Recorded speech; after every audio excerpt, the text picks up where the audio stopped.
시편 150편 중에 한 편의 시입니다. 시편은 일찍이 모세 시대로부터 늦게 포로 시대, 에스라 시대까지 기록되어진 그런 시들을 연결해서 수집해서 모아놓은 책이 시편입니다. 150편의 시편의 저자 가운데 다윗이 75편, 솔로몬이 3편, 고라자손이 11편, 아삽이 12편, 헤만이 1편, 에단이 1편, 모세가 1편, 그리고 나머지 46편의 시편들은 저자를 알 수 없는 자들의 시편입니다. 이 시편이 다윗이 죽은 이후 솔로몬 왕으로부터 에스라 시대까지 완성된 것으로 보이는데요. 그렇게 해서 많은 세대의 사람들의 시간이 걸려 지나갔음에도 불구하고 이 시편이 말하고자 하는 핵심의 주제는 우리에게 많은 신앙의 유익과 신앙의 삶이 어떠해야 함을, 어떻게 살아가야 함을 교훈해 주고 있습니다. 오늘 우리가 함께 읽은 시편 1편은 복 있는 사람이 어떤 사람인지를 말씀해 주고 있는데요. 1절과 2절은 대조적으로 말씀해 주고 있습니다. 1절은 부정적인 단어를 사용하여서 복 있는 사람이 어떠해야 함을 말씀해 주고 있고요. 2절은 그 복 있는 사람이 실제로 어떠한 사람인지를 우리에게 설명해 주고 있습니다.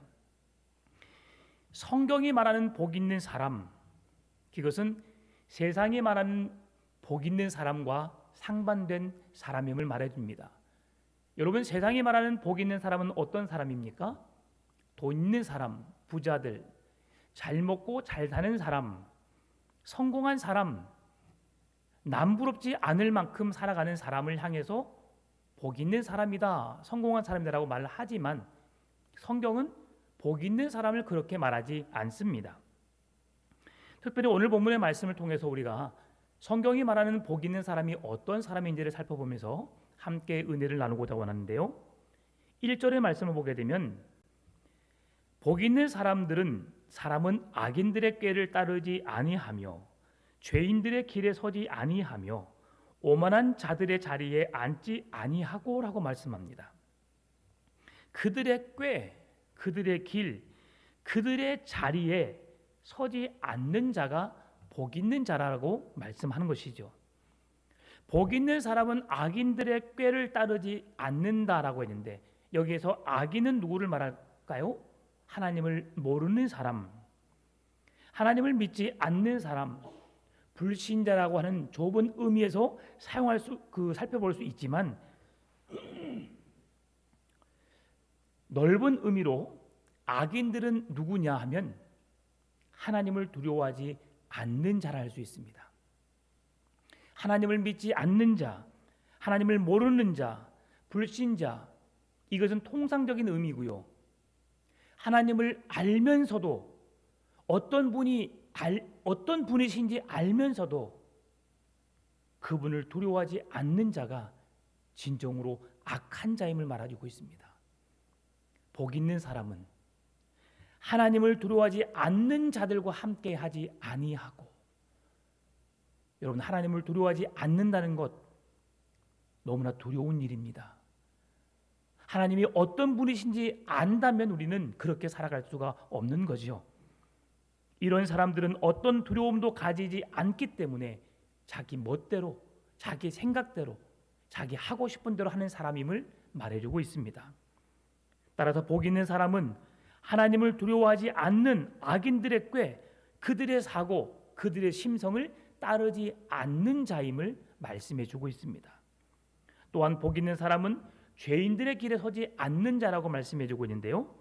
악인들의 생각과 심성을 가지고 사는 태도가 죄인들의 길에 서는 것으로 표현된 것을 볼 때에 하나님 없이 행하는 사람은 죄인과 동등하게 말씀해주고 있는 사실을 깨달음으로 그 죄인들과 함께 살지 않는 자, 그들과 함께 길을 걷지 않는 자가 복 있는 사람임을 1절에서 말씀해주고 있습니다.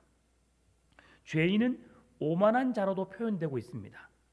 오만한 자는 어떤 사람입니까? 비웃는 자, 조롱하는 자라고 할 수 있습니다. 이들은 하나님만을 비웃는 것이 아니고 하나님만을 조롱하는 것이 아니고 하나님을 믿는 사람들까지도 비웃고 조롱합니다. 여러분, 세상에서 가장 억울한 때가 언제입니까? 나는 그것이 옳은 것이라고 믿고 옳다고 여겨져서 옳은 행동을 했습니다. 누가 보더라도 그것은 옳은 일입니다.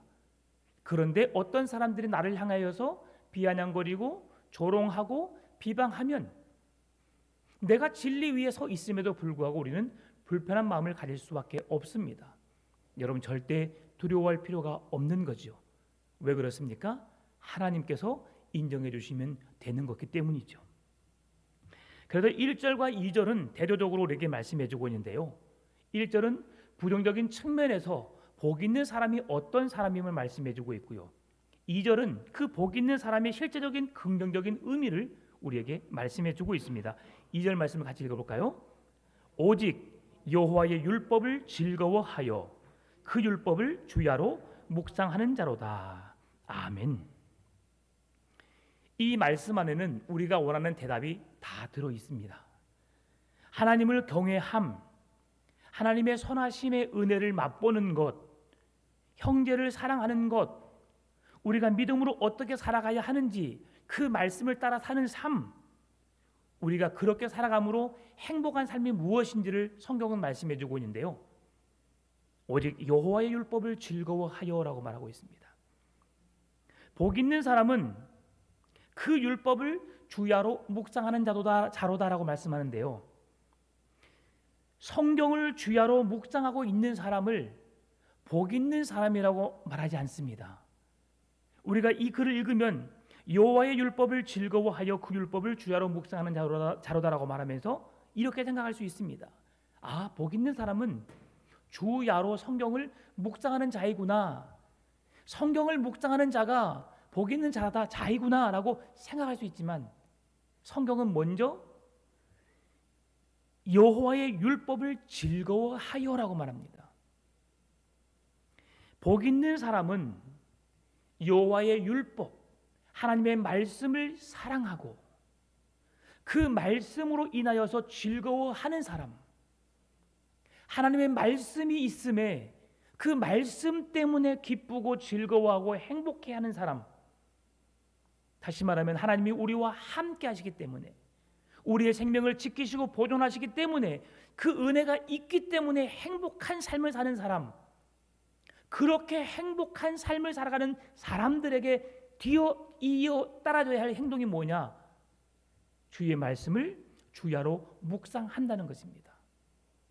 말씀을 묵상하기 때문에 그 사람이 행복한 사람이 아니라 우리 안에 하나님의 말씀이 있기 때문에 말씀을 통해서 하나님을 보여주시고 하나님을 알게 하시고 하나님의 그 선하신 뜻이 무엇인지 분별하게 하여 주심으로 아, 내가 그 은혜 속에 살고 있구나, 그 하나님과 함께 살고 있구나 라고 하는 것을 경험하는 자로서 하루하루가 주님의 말씀 속에 주님의 함께 하심의 은혜 속에 살아가면서 그 행복을 누리는 자의 삶 속에서 말씀의 묵상은 그냥 그 은혜 속에 그 행복 속에 기쁨 속에 누려지는 것이 묵상임을 말씀해 주는 겁니다.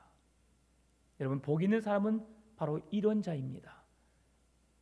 성경을 보는 것만으로도 특별히 하나님께서 나에게 어떤 특별한 은혜를 주시지 않았다 할지라도 내게 어떤 능력을 보여주지 않았다 할지라도 여러분, 이 성경이 내게 어떤 의미인지를 여러분 깊이 생각하고 고민한다면 이 성경을 통해서 우리의 죄로부터 구원받은 하나님의 백성으로서의 삶을 살 수 있도록 그 안내서로서 역할을 감당함으로 우리가 하나님의 거룩한 백성이 되었음을 깨달았다면 우리는 그 성경을 가까이 하는 것, 성경을 늘 듣고 보고 읽을 수 있는 것만으로도 우리가 얼마나 큰 은혜인지를 알아야 한다는 것이지요.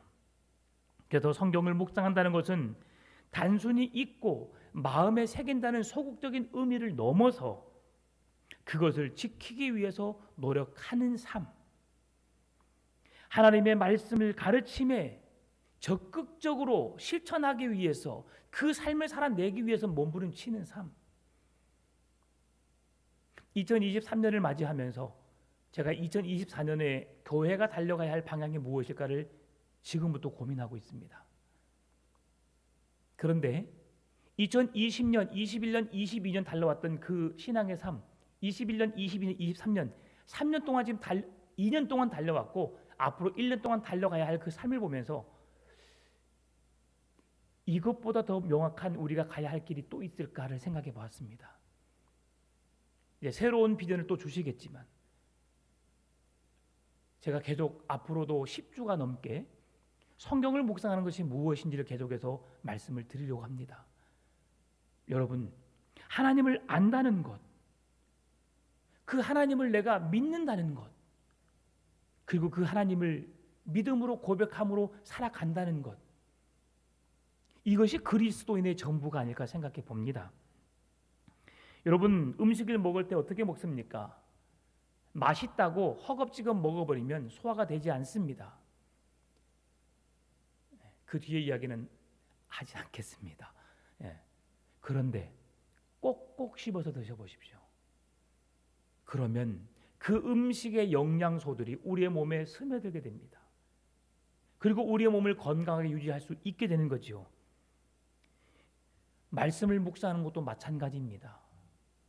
그냥 글자로만 보고 넘어가는 묵상이 아니라 꼭꼭 씹어야 합니다. 주의 말씀과 동행하기 위해서 말씀을 눈으로 보고 입으로 말하고 귀로 듣고 삶으로 살아내는 것이 지속적으로 계속되어져야 합니다. 여러분, 지금 우리 교회가 1월 1일부터 말씀을 묵상하고 있습니다. 눈으로만 읽는 것 괜찮지만 여러분, 눈으로 보고 복 있는 사람은 악인들의 꾀를 따르지 아니하며 라고 입으로 소리를 내어 여러분 읽는다면, 여러분 눈으로 말씀을 보고 입으로 외치고 귀로 듣는 은혜가 있게 됩니다. 그래서 성경을 읽을 때는 반드시 소리를 내어서 읽어야 합니다. 그래야만이 외부적인 환경에 영향을 받지 않습니다. 눈으로 읽다 보면 나도 모르게 딴 생각에 내 마음을 뺏겨버립니다. 더 집중할 수 없게 되죠. 무엇을 읽었는지, 무엇을 말씀하고 있는지를 잘 이해할 수 없을 때가 많습니다. 그래서 우리는 눈으로 보고 입으로 말하고 귀로 듣는 말씀 읽기를 그렇게 해야 합니다.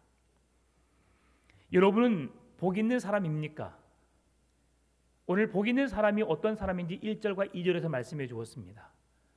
복 있는 사람은 악인들의 꾀를 따르지 아니하며 죄인들의 길에 서지 아니하며 오만한 자들의 자리에 앉지 아니하고 오직 여호와의 율법을 즐거워하여 그의 율법을 주야로 묵상하는 자로다라고 말씀했습니다.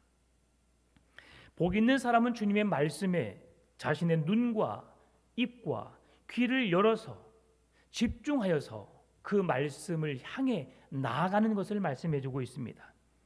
그분의 뜻을 따라 지속적으로 계속적으로 그 말씀대로 살아내겠다고 다짐하며 또 다짐하며 말씀이 무엇을 말씀하고 있는지를 깊이 묵상하는 그 묵상을 주님은 하기를 원하십니다. 언제나 그 은혜를 누리고 살아가지는 못합니다.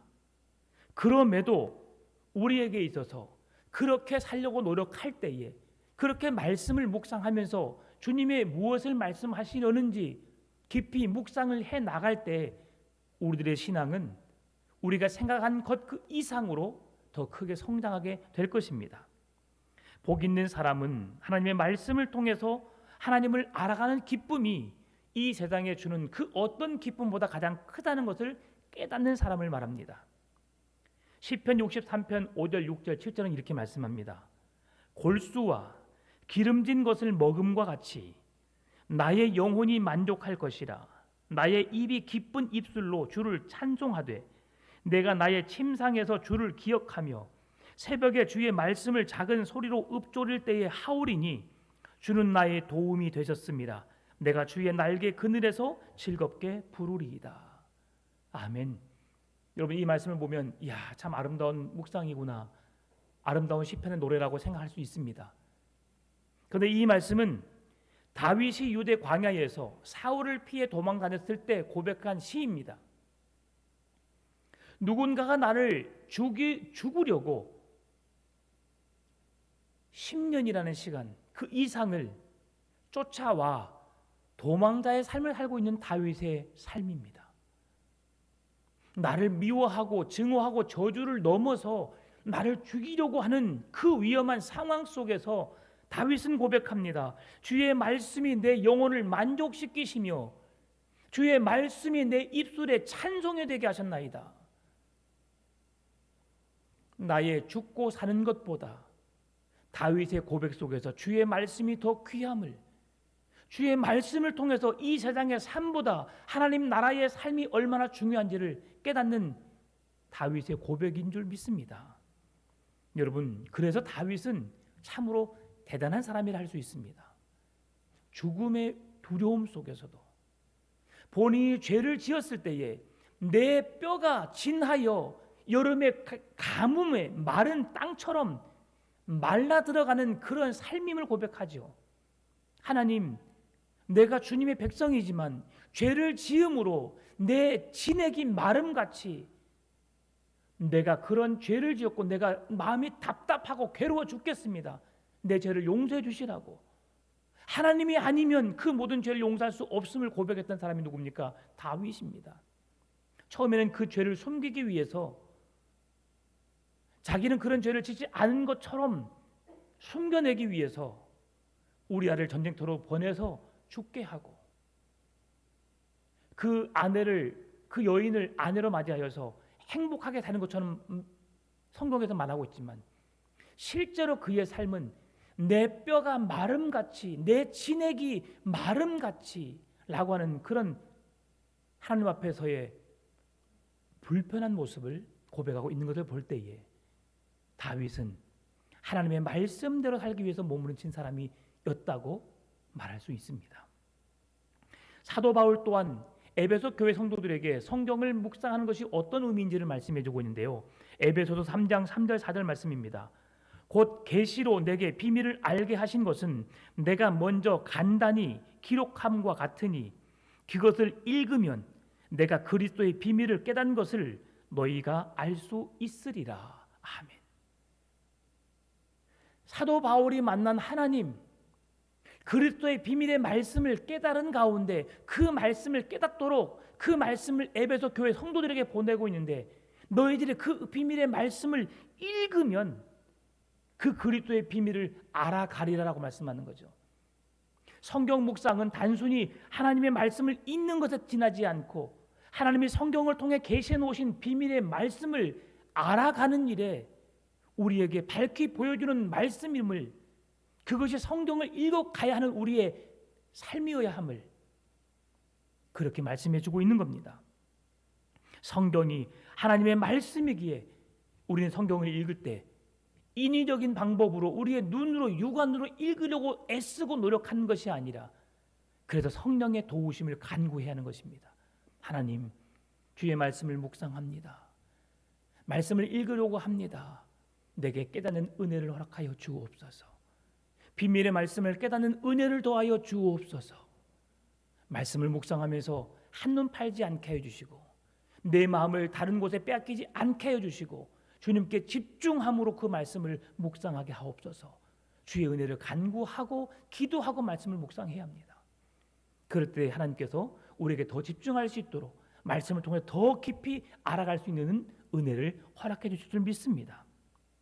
여러분, 책을 읽는 방법에는 두 가지가 있습니다. 그것은 적극적인 읽기와 수동적인 읽기가 있습니다. 우리가 성경의 저자들이 가르치고 다는 의도들을 이해하지 못하는 것은 단지 교육적인 지식이 부족해서가 아닙니다. 지식에 대한 결핍도 아닙니다. 가장 큰 원인은 수동적인 읽기를 하고 있기 때문입니다. 제가 지난주에 간단히 이번 주 설교를 요약해 말씀드리면서 설교를 말씀드렸었습니다. 수동적 읽기는 무엇이냐? 여러분, TV를 보는 것과 같다고 말씀드렸습니다.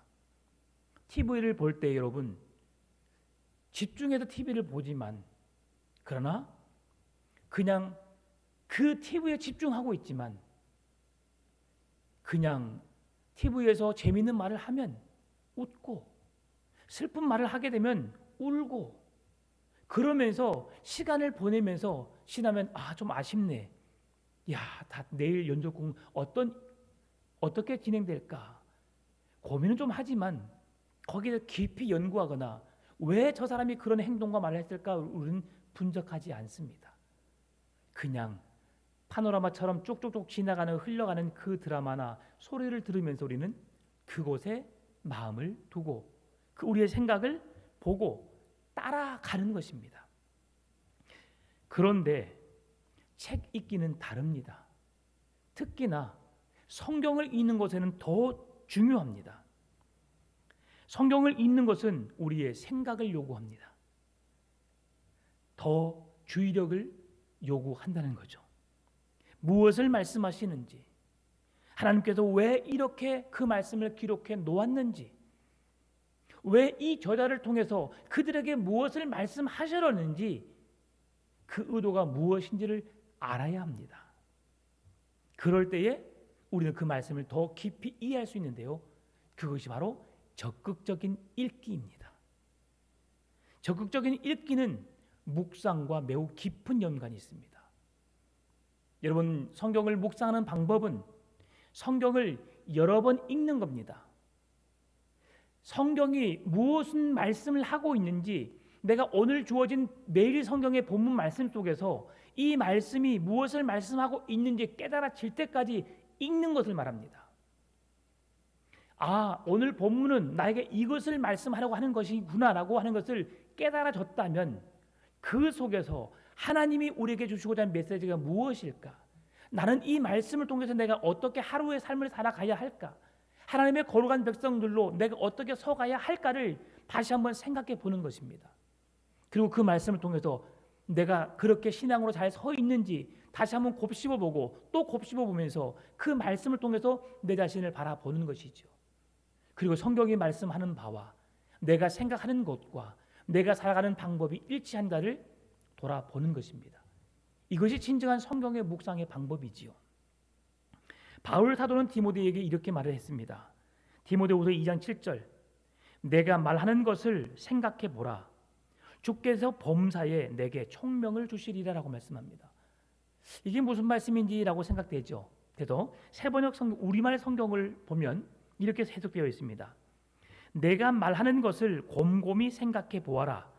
주께서 모든 일에 그대에게 총명을 주실 것이다. 이게 말씀을 묵상하는 방법입니다. 하나님이 말하는 것을 곰곰이 생각해 보아라.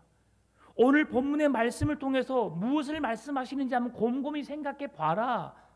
그렇게 마음으로 말씀을 접근하고 말씀을 묵상해 보면 하나님이 너에게 그 말씀이 무슨 말씀인지 깨달아 알게 할 것이라는 것입니다.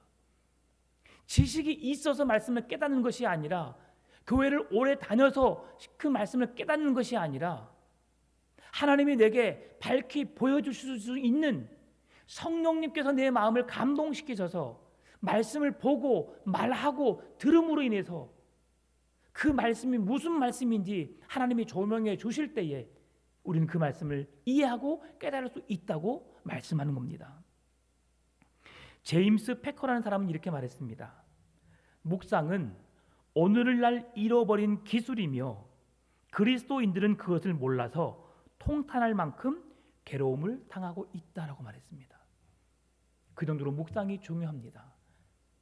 작년에 제가 잠깐 그 셀 리더들에게 묵상하는 것을 3주 동안 4주 동안 제가 간단하게 살폈었는데요. 저도 처음 있는 일이고 또한 성도님도 처음 겪은 일이라서 뭐가 뭔지 그때는 묵상하는 방법이 어떤 것이 잘 몰랐을 것입니다. 그래서 제가 한 10주 정도 더 하고 또 수요일밤 예배를 통해서 한 4주, 5주 과정에 묵상법을 함께 나눌 것입니다. 여러분에게 복사물, 유인물을 나눠주고 그걸 보면서 함께 묵상하는 방법을 찾아갈 것입니다. 특별히 성경 공부를 해도 좋지만 잘 안 모여지니까 수요일밤 예배를 통해 제가 그렇게 해 나갈 겁니다. 그런데요, 이렇게 성경을 읽을 때에 생각하면서 주의 깊게 읽으라고 성경은 말씀해 주고 있고요. 그렇게 적극적인 읽기를 할 때에 그 묵상이 우리의 신앙에 매우 큰 도움을 주고 있음을 말씀해 주는 겁니다.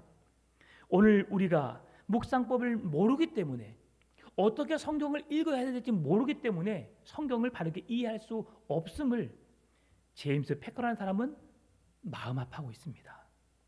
묵상이 없는 신앙생활은 내용이 없는 껍데기에 불과합니다. 경건의 능력이 없는 형식에 지나치지 않습니다.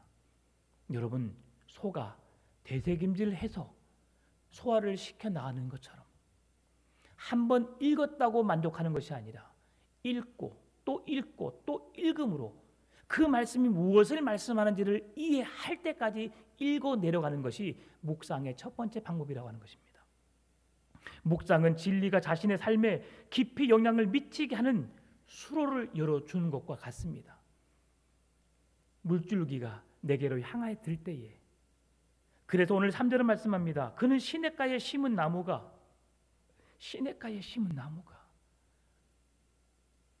여러분, 시냇가에 심겨진 나무는 어떤 가뭄이 와도 가뭄을 이길 수 있습니다. 왜 그렇습니까? 사시사철 흐르는 물줄기가 끊어지지 않기 때문입니다. 하나님께서 여러분에게 주시는 은혜의 물줄기가, 여러분을 향한 생명의 샘물이 끊이질 않는다면 여러분은 언제나 주의 은혜 속에 구할 수 있게 되는 것입니다. 오늘 하나님은 다윗을 통해서 그런 은혜가 여러분에게 있기를 말씀하고 있는 것이지요. 토마스 왓슨이라는 사람은 금광을 발견하고 금을 캐지 않는 어리석은 사람은 묵상하지 않는 신자라고 지적했습니다.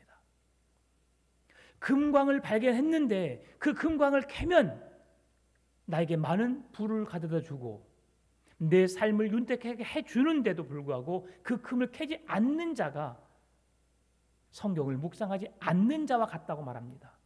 이처럼 성경을 묵상하는 것이 얼마나 우리에게 중요한지를 말씀해주고 있는 거지요. 그래서 성경을 읽을 때 우리는 묵상하는 자세로 성경을 읽어야 합니다. 제가 여러분에게 성경을 작년에는 빨리 읽자고 했었습니다. 그런데 올해는 제가 빨리 읽자고 말씀을 드리지 않았습니다. 빨리 읽는 것도 중요합니다. 그러나 제대로 읽는 것이 중요하기 때문에 계속 수요일밤 예배를 통해서 어떻게 성경을 읽어야 하는지를 말씀드리고 있습니다. 괜찮습니다. 지금까지 읽어 오시는 방법대로 읽으셨지만 오늘부터는 조금 더 다르게 성경을 읽어 가시기 바랍니다.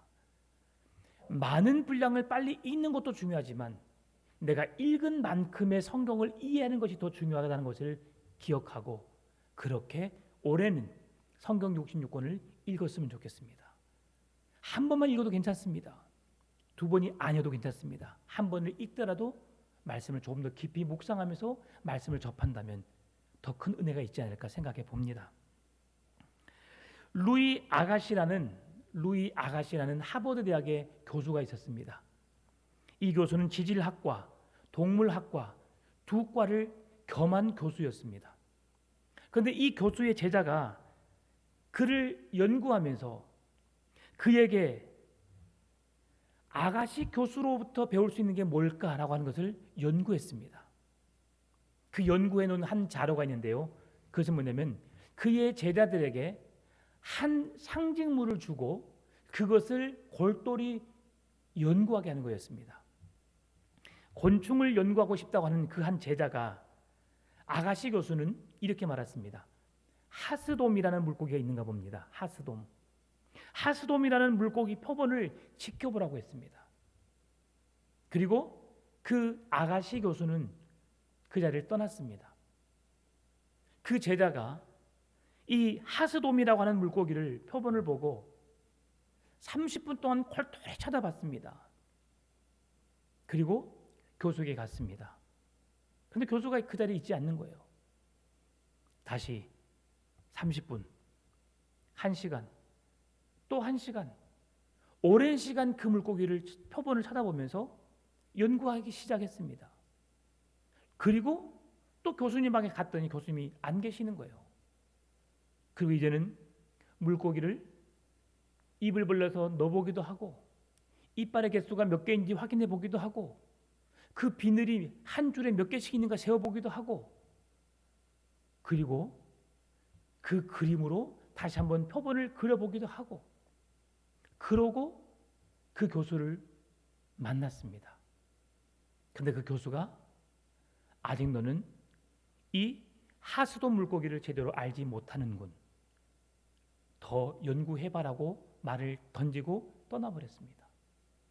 이 제자는 하루, 이틀, 3일 하수돔이라고 하는 모든 물고기를 찾아보기 시작했습니다. 그 표본만이 아니라 하수돔이라는 물고기가 어떤 종류가 있는지 여러분 붕어도요. 참붕어가 있고요. 떡붕어가 있고요. 또 여러분 베스라고 하는 붕어도 있고요. 여러 가지 많은 나라의 붕어들이 있습니다. 이 교수는 아가시라는 교수는 지금 네 눈앞에 보여지는 하수돔이라는 물고기 한 마리만 연구하는 것이 아니라 더 많은 것을 보고 어떤 것이 있는지 연구하고 비교 분석하면서 더 많은 것을 보기를 원했던 것이지요. 그래서 그 교수가 유명했다고 합니다. 그 교수가 그들에게 주고자 하는 메시지가 뭡니까? 보고 또 봄으로 인해서 더 많은 것을 연구해 감으로 인해서 그 물고기뿐 아니라 그의 종류의 똑같은 하수돔이라고 하는 물고기의 종류의 다른 고기들도 분석해 가면서 어떤 특징이 있고 무슨 차이가 있는지를 분석해 봄으로 하수돔 하면 그 물고기는 어떤 고기라고 말할 수 있는 만큼의 연구하고 또 연구할 수 있도록 그렇게 배려했던 것이죠. 여러분 이 아가시 교수가 그 제자들에게 나타나지 않는 이유를 여러분 아시겠죠? 성경을 묵상하는 방법이 이러해야 함을 말씀하는 겁니다. 한 번 보고 또 보고 내가 이해될 때까지 이해됐더라도 또 시간이 지나면 또 잊어버립니다. 다시 그 말씀을 묵상하고 또 묵상하면서 그 말씀이 완전히 내 것이 될 때까지 묵상을 하고 성경을 말씀하는 것이죠. 여러분 성경을 읽을 때 우리는 어떻게 읽어야 할까?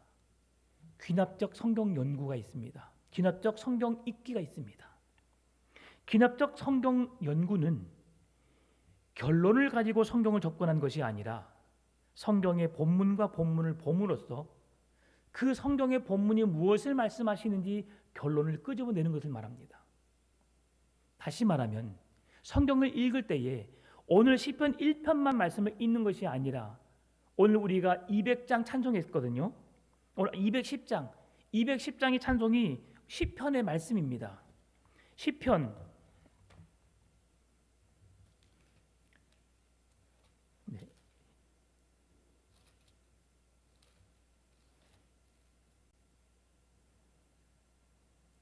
210장이 200장이죠. 네. 시편 119편 103절입니다. 주의 말씀의 맛이 내게 어찌 그리 단지요 내 입술에 꿀보다 더 다니이다 라는 말씀이거든요. 여러분 이렇게 이런 말씀과 우리의 말씀이 서로 연결해서 오늘 시편 1편이 우리에게 주신 말씀이 2절이거든요. 오직 여호와의 율법을 즐거워하여 그 율법을 주야로 묵상하는도다 라고 말씀하는데 그 율법의 말씀을 주야로 묵상하는 것이 어떤 것인지 오늘 본문을 통해서만 보지 말고 다른 성경에서도 그 말씀을 하고 있는지를 찾아서 그 말씀과 연결해서 말씀을 묵상하는 것이 어떤 것인가를 우리에게 분석하고 살펴보는 것이 매우 중요함을 말씀해 주는 겁니다. 그래서 우리는 성경을 읽을 때 계속해서 살펴봐야 합니다. 어떻게 살펴봐야 할까요? 우리는 이 성경을 읽을 때에 관찰해야 합니다. 오늘 그 하스본이라는 물고기를 보고 또 봤던 것처럼 성경 말씀이 어떤 말씀일까를 우리가 관찰해 봐야 합니다.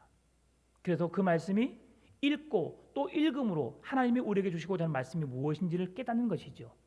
그리고 관찰 질문을 해보고 상관 질문을 해보는 겁니다. 오늘 시편 1편과 119편의 말씀이 우리에게 어떤 의미를 줄까? 말씀에 대한 연관성을 살펴보는 것이죠. 구약의 성경을 보게 되면 구약의 성경을 신약의 저자들이 많이 인용하여 사용하는 것을 보게 됩니다. 그 말씀을 인용하는 이유가 무엇입니까?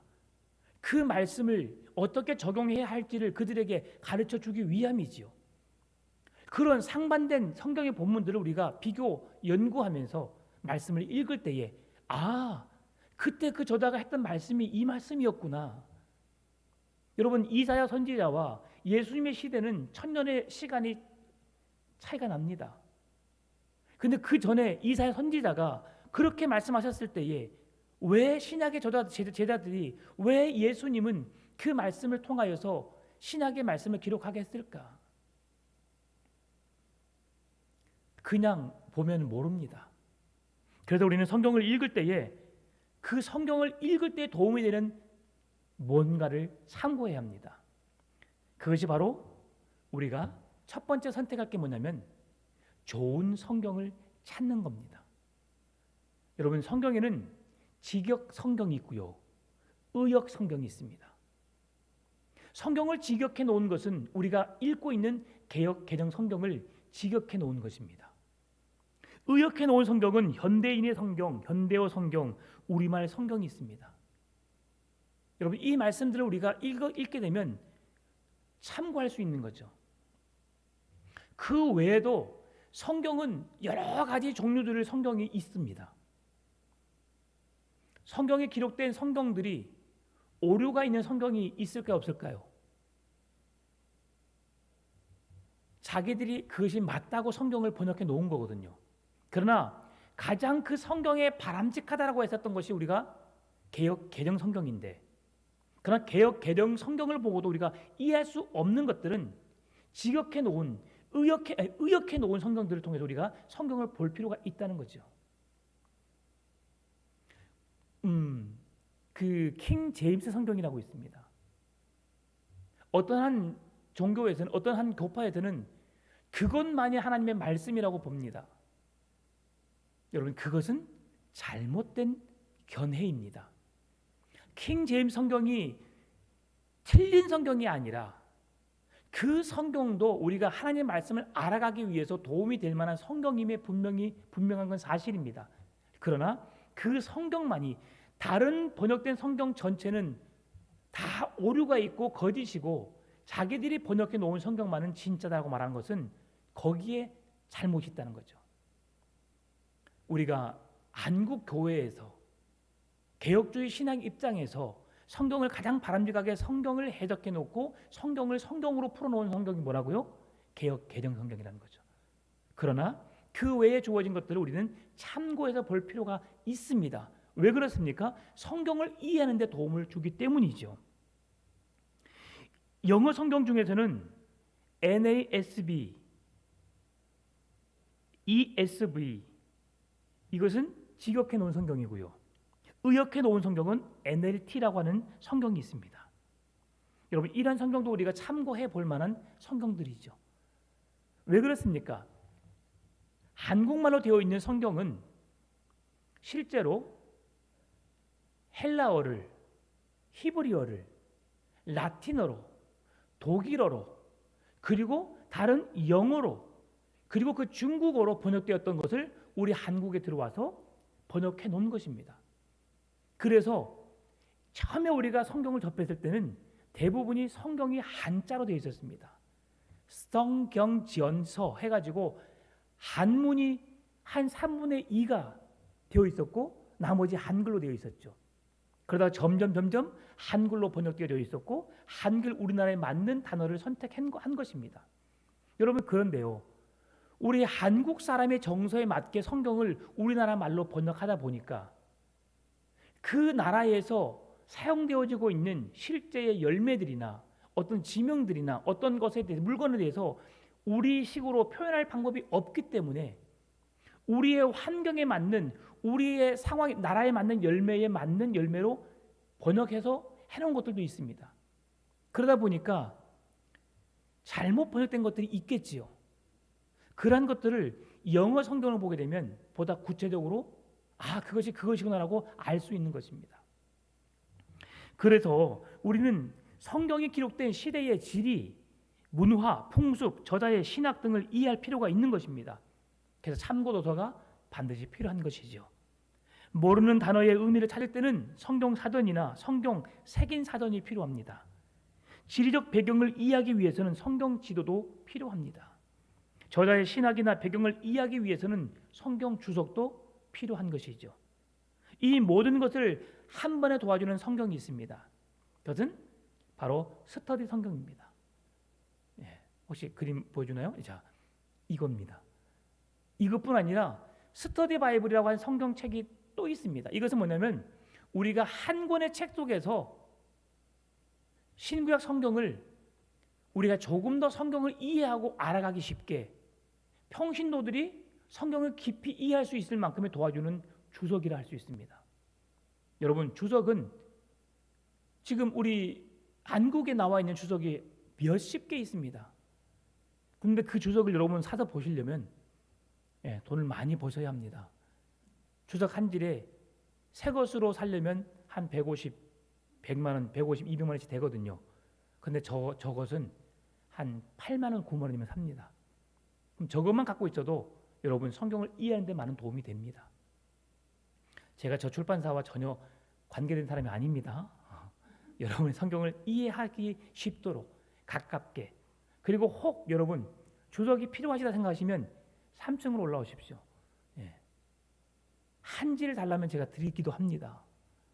그런데 다 달라면 안 되겠죠. 그래서 필요하신 만큼 빌려 가십시오. 그리고 보십시오. 성경을 읽으면서 여러분 참고하십시오. 참 그럴 줄 알았으면 다 버리지 말 것을. 예전에 저는 주석들 한 3질 정도 버렸습니다. 지금 좀 후회가 되더라고요. 이렇게 성경을 이해하도록 한 권씩 드리면, 한 질씩 드리면 그냥 성도님들이 가정에 꽂아두고 이해하기 좀 더 쉬웠을 것인데 라는 생각도 해봅니다. 그래도 여러분 드릴 성경은, 주석은 아직도 몇 질 더 있습니다. 제가 꽂아만 놓고 안 보는 것도 있으니까 선착순 필요하신 분 말씀해 주십시오. 이렇게 오늘 본문의 말씀, 오늘 200장의 찬송, 시편 109편 103절 말씀을 읽어볼까요? 주의 말씀의 맛이 내게 어찌 그리 단지요, 내 입에 꿀보다 더 다니이다. 아멘. 이렇게 주의 말씀을 묵상하는 것이 우리에게 얼마나 달인지, 얼마나 유익한지를 성경은 말씀해주고 있습니다. 오늘 우리도 다윗처럼 사망의 음침한 골짜기를 지나가면서도 여러분 이렇게 고백할 수 있지 않을까요? 오늘 시편 23편 1절, 여호와는 나의 목자시니 내게 부족함이 없으리로다. 여러분의 인생 속에서 여호와가 나의 목자 되심을 고백하며 살아가시기를 바랍니다. 여호와가 나와 함께 하시기 때문에 내 인생은 결코 부족함이 없는 인생이라고 고백하며 사시라는 말씀입니다. 5절 6절, 주께서 내 원수의 목전에서 내게 상을 차려주시고 기름을 내 머리에 부으셨으니 내 잔이 넘치나이다. 내 평생의 선하심과 인자심이 반드시 나를 따르리니 내가 여호와의 집에 영원히 살리로다. 아멘. 묵상을 1년 동안 계속 하다 보면 여러분 적지 않은 유익을 가져다 줍니다. 신앙생활 하는 재미가 이렇구나, 말씀을 읽는 유익이 이러한 거구나라고 여러분 느낄 수 있을 겁니다. 제가 전주 온누리교회 가서 이 유익을 얻었습니다. 그곳에 가서 하나님께서 저를 보내신 이유가 무엇일까 곰곰이 생각해 보면 말씀을 묵상하는 재미입니다. 많은 사람들이, 많은 목회자들이 설교 한 편의 설교를 만들어내는 것을 매우 어려워라 합니다. 저 또한 어렵습니다. 그러나 즐겁습니다. 많은 시간이 투자되지만 그 시간을 투자함으로 인해서 나도 알아가고 성도들에게 그 귀한 말씀을 알려주는 재미가 너무나 좋습니다. 저에게 유익합니다. 더 많은 시간을 할애해서 더 많은 것을 연구해서 성도들이 더 풍성한 말씀을 듣도록 저는 계속해서 노력할 것입니다. 부족하지만, 지금은 아직 많은 것이 부족하지만 여러분 기도해 주십시오. 그럼 더 풍성한 말씀을 나누고 함께 그 은혜를 누리며 살아가게 될 것입니다. 그럴 때에 우리가 예수 그리스도 안에 있음을, 하나님의 성경을 통해서 우리에게 말씀해 주고 있음을 우리가 기억하고 누릴 때에, 오늘 2절 말씀 같이 한번 읽어볼까요? 오직 여호와의 율법을 즐거워하여 그의 율법을 주야로 묵상하는도다. 하나님의 말씀이 주는 유익이 크기에, 그 말씀이 나와 함께하기에, 말씀이신 하나님이 나를 극진히 사랑하시기에, 그 사랑이 너무 커서 그 구원의 감격 속에서 하나님과 함께함의 은혜 속에 누리면서 여러분 하나님의 백성됨의 삶을 누리면서 그 은혜 속에 주야로 묵상하는 여러분의 삶이 되시기를 바랍니다. 성경이 여러분의 삶의 진정한 해답인 줄 믿습니다. 성경을 통해서 하나님을 더 깊이 알아가시고 그 즐거움을 묵상을 통해서 날마다 더 큰 은혜를 누리게 되는 여러분의 삶이 되시기를 주의 이름으로 축원합니다.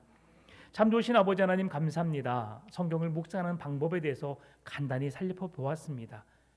우리가 성경을 읽는 것이 복 있는 사람이 아니라 성경이 주는 비밀의 말씀을 깨닫고 그 말씀이 주는 의미를 알아가는 가운데 하나님이 우리를 사랑하시고 우리를 구원하셨으며 우리를 자녀 삼아주신 그 은혜 속에서 내가 날마다 그 주님과 행복한 동행의 삶을 삶으로 말씀을 묵상해 가면서 더 신앙의 큰 유익을 얻는 것이야말로 진정한 복 있는 사람이라는 것을 깨닫게 해주신 하나님 감사합니다.